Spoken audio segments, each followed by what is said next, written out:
Hey, hi everyone, welcome back to the channel. This is Samsiridi. So in this video we are going to discuss the practical implementation of variables.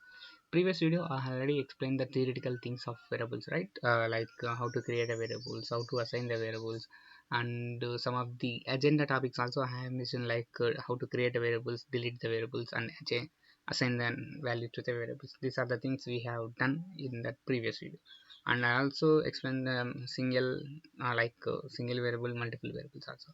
So everything with practical mind, today we will go through the things. Okay, and now first and most important, to create the variables we have some rules.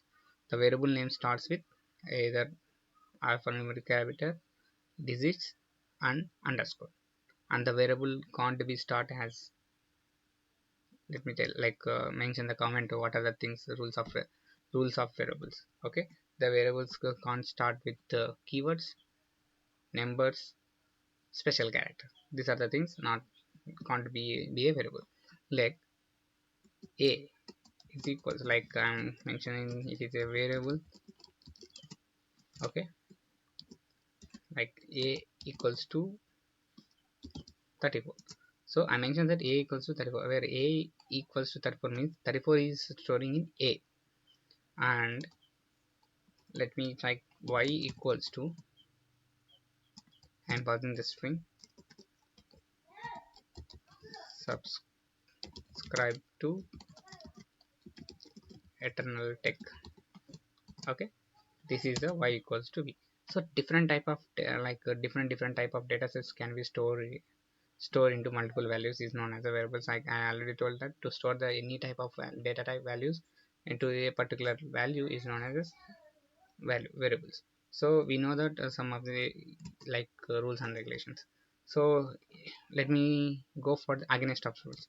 Let me create variable j is equals to, like, it is not possible to create a variable because we use special character. I'm using 98. Let's execute. See, syntax invalid may not be equal or equals to instead of.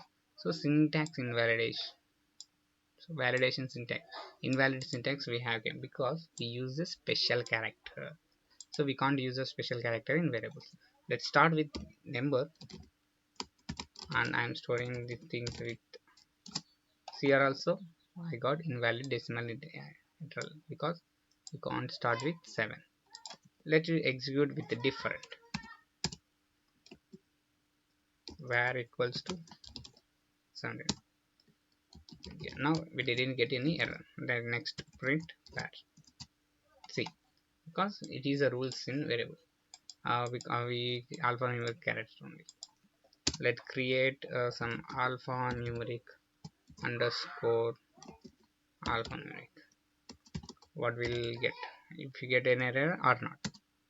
So we didn't get any error because it is alphanumeric character. So alphas, there is a content like alphabets, numerics also contain, underscore also contain, everything. So we didn't get any error. Let me try with underscore starting and gr equals to 43. I am not getting error because variable name constant can start with underscore.